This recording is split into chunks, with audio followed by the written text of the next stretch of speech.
Assalamualaikum warahmatullahi wabarakatuh. Selamat pagi, siang, sore, ataupun malam kepada Bapak Jos selaku dosen pengampu mata kuliah Grafika Komputer. Di sini saya sendiri Diva Syakirahana dan teman-teman saya Parulian Dwi Reslia Simbolon, Karissa Hayakanita, dan Desi Marialita Silalahi akan mempresentasikan hasil proyek akhir kami simulasi pesawat. Simulasi permainan pesawat. Untuk penjelasan pertama akan dijelaskan oleh Desi. Saat itu transformasi yang ada itu adalah translasi dan rotasi, di mana di sini diatur dari fungsi yang pertama itu handle pitch input. Nah, handle pitch input ini untuk mengontrol pesawat naik atau turun dari input mouse dengan inputnya nanti berupa pixel per frame, lalu dia akan dibuat negatif dan dikalikan dan dibagi dengan 15 untuk sensitivitas. Kemudian dihitung pitch delta dan pitch delta akan ditambah dengan current pitch, kemudian dibatasi dari min 89 derajat sampai 89 derajat untuk menghindari gembalok. Kemudian di sini ada handle roll input, di mana ini untuk membuat pesawat berputar dari misalnya untuk input Q akan roll ke kiri dan ini untuk roll ke kanan. Dan di sini akan dihitung roll delta, kemudian kemudian dari roll delta akan ditambah dengan current roll dan dinormalisasi. Kemudian di sini ada handle yaw input. Nah, handle yaw input ini untuk mengontrol pesawat belok ke kiri atau ke kanan dari input mode X, sama seperti di pitch input tadi, yaitu dibagi dengan 15 untuk sensitivitas, kemudian yaw delta di input dan ditambah ke current yaw dan dinormalisasi. Di apply rotation ini dengan menerapkan semua rotasi dari pitch, yaw dan roll, kemudian disetkan ke transform Euler angles, nanti Unity otomatis convert ke patternnya internally untuk representasi ke rotasi. Nah, di handle movement ini inputnya berdasarkan input dari keyboard, W untuk maju dan S untuk mundur, lalu speed mode naik ke target atau turun ke zero pakai loop dengan acceleration atau deceleration, lalu velocity di akhir ini akan dihitung berdasarkan uh, forward direct velocity di akhir ini akan dihitung berdasarkan forward direction, yaitu arah hidung pesawat dan current speed. Kemudian di sini ada calculate forward direction, itu untuk menghitung arah maju pesawat berdasarkan rotasinya saat ini. Jadi nanti pesawat bergerak sesuai arah hidungnya, bukan selalu ke arah global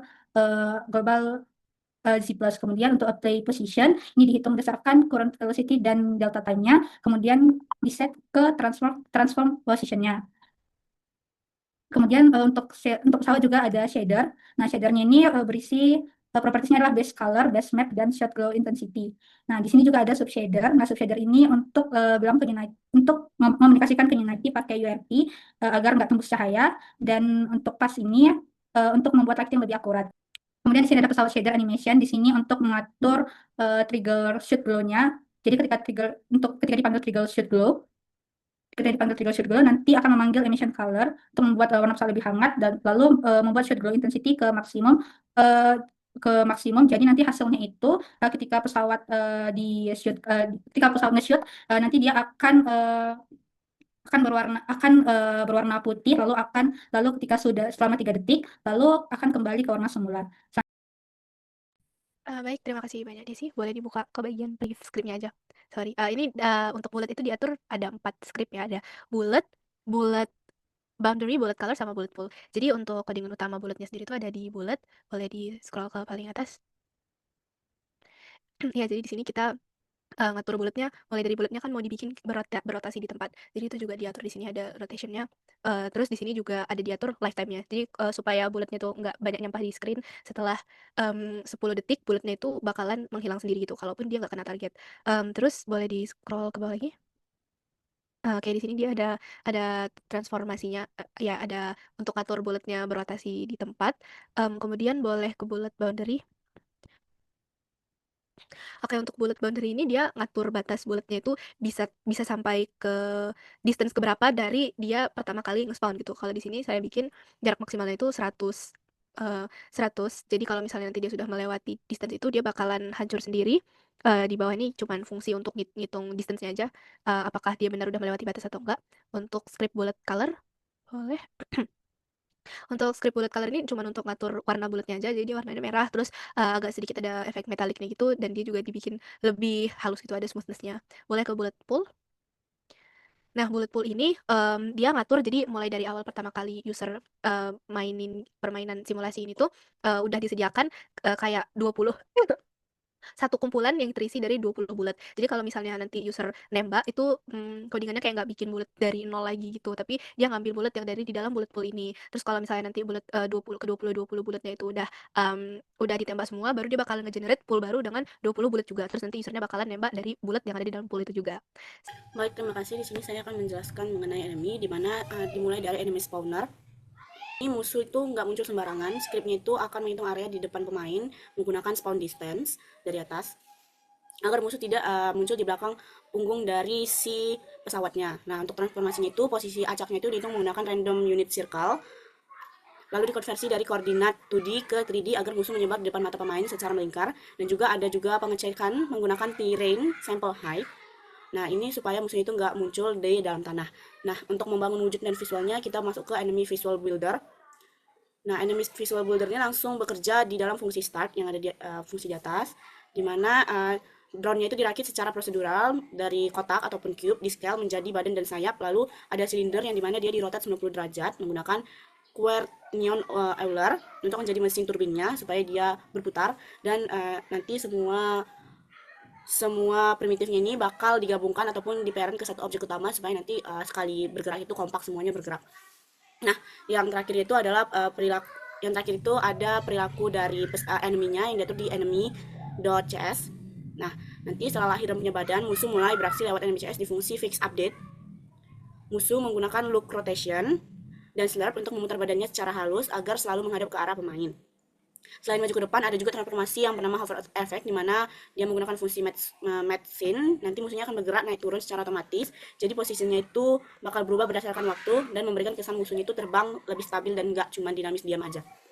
Nah, untuk yang bagian collision ataupun tabrakannya ada dua skenario, di mana kalau misalnya dia kena peluru, nanti bakal deteksi oleh on trigger enter, nanti pelurunya hancur dan musuhnya juga kehilangan nyawa. Di sini juga ada transformasi visual kecil, di mana musuhnya membesar sebentar, dan juga ada yang di mana enemy itu menabrak pemain, di mana dia di fungsi on collision enter.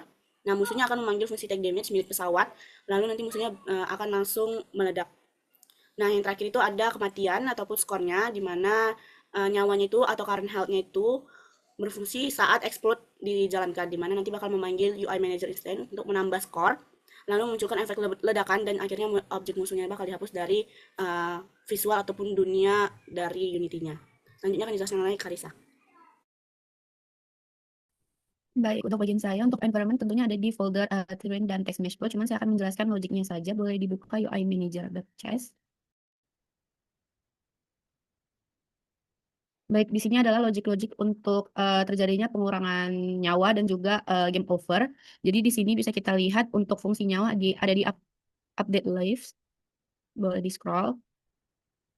Jadi di sini nanti kita menggunakan objek sebuah icon hati. Di sini ada tiga gambar atau icon hati yang utuh, dan kalau misalnya dia sudah berkurang nyawanya nanti akan di replace dengan gambar hati yang sudah retak. Jadi logikanya ini kalau misalnya urutan hati yang utuhnya ini tuh lebih kecil dari jumlah nyawa, berarti hatinya ini masih hidup. Jadi jangan di replace dulu dengan hati yang sudah retak. Jadi kalau misalnya hatinya ini sudah lebih kecil daripada nyawanya, nanti akan di replace dengan gambar hati yang sudah retak.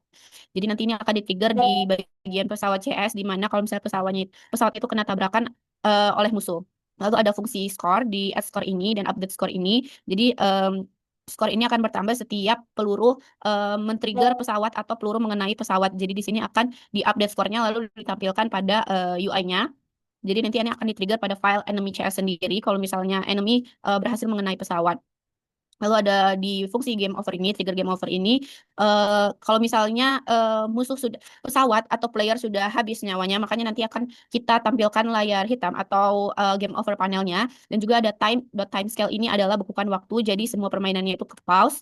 Lalu begitu juga dengan kursornya, kita nggak bisa klik tombol apapun, jadi mouse-nya dibekukan. Lalu boleh scroll ke bawah.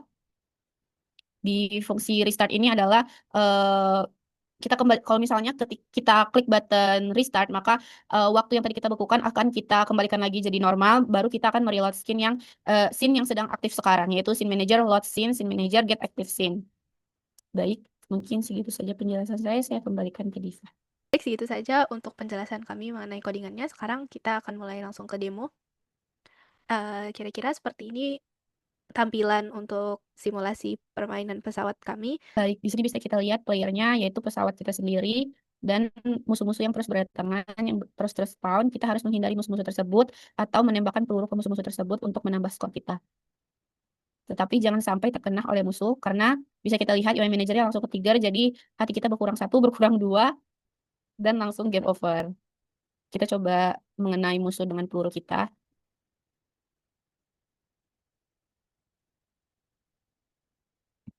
Jadi di sini setiap peluru mengenai musuh skornya akan bertambah 5. Dan ini tidak ada skor akhirnya, jadi akan terus-menerus karena ini konsepnya juga bukan game, ini simulasi. Boleh coba mati langsung aja terus.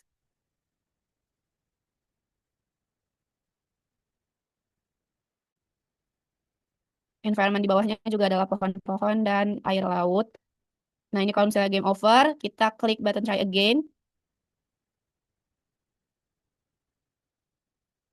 Scene-nya langsung ke reload dan skornya diulang dari 0 dan juga health-nya full kembali. Baik, mungkin segitu saja untuk demo game kami. Saya kembali ke Disa. Baik, terima kasih banyak atas penjelasannya dan terima kasih banyak atas perhatiannya. Segitu saja untuk presentasi kami pada hari ini. Wassalamualaikum warahmatullahi wabarakatuh.